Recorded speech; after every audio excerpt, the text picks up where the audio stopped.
Aloha. I'm joined by Stewart Yerton, Stewart, you just had a remarkable event here at Civil Beat where you brought in a whole bunch of people to discuss about condo issues.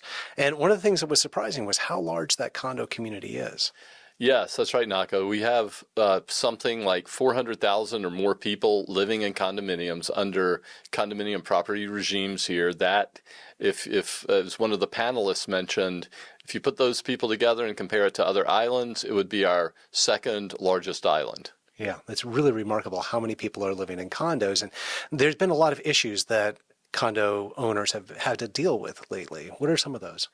Yeah, so some of the issues are, one, legal fees. They can face very expensive legal fees if they run into conflicts with the association or the association board or the management company.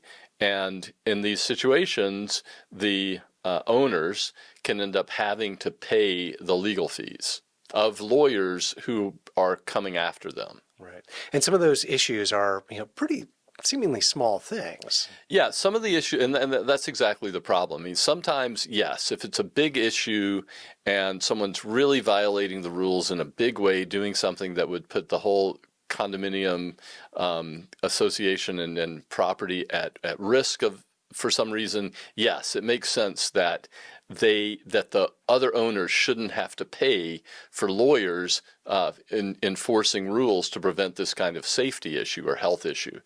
What ends up happening, though, is there'll be some very small problem that arises, and sometimes it can just be an interpersonal conflict between an owner and some of the board members, or maybe the president of the board. And then the lawyers get involved and start sending cease and desist letters, charging thousands of dollars for these letters, which rack up against the owners. Right. Now, this is something that supposedly the state is supposed to step in and help out with. Right? Well, yes and no. That's a really interesting question, because so the whole condominium property regime is a creature of statute. So it is a creature of state law. However, they're also considered private self-governing entities, governed under contracts between the owners and the associations. So a lot of times the state and lawmakers and others say, we don't want to get involved. This is a private dispute. On the other hand, people who are subject to what they say is abuse by the association say, wait a minute, the government set these things up, and now they're just letting people run amok and really harm owners. Right. So is there something on the horizon that could kind of take care of a lot of these issues? Well, yes. Again, one of the things that keeps being brought up before the legislature is the idea of some kind of ombudsman who would help referee disputes. That comes up repeatedly. It usually stalls.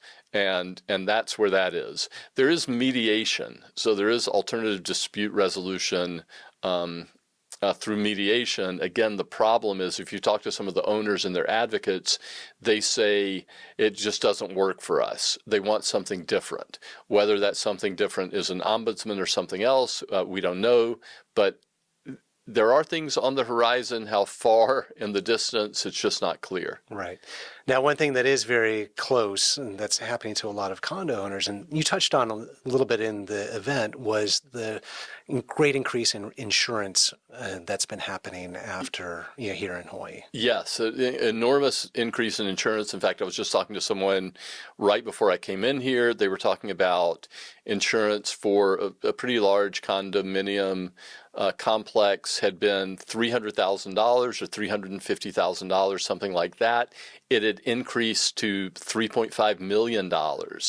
And in order to pay for it, the owners are going to be subjected to a special assessment of maybe $20,000 this year to help pay for this insurance premium. Mm-hmm. What's causing this spike in insurance? It seems to be caused by a couple of things. One, there was probably some pent up increases that just hadn't been imposed on Hawaii yet. But more important, I think the Maui wildfires put Hawaii in a different category along with high-risk states like Florida and California, and suddenly insurers said, whoa, we don't want to keep insuring this state. And the big problem is hurricane insurance. And so again, that has gone up a lot, and there's just really no way around it. You need hurricane insurance for various reasons, and it's just very expensive right now. Right, right. Well, Stewart, we really appreciate you keeping such a close eye on these condo issues, and look forward to reading about it more in civilbeat.org. Thank you, Naka.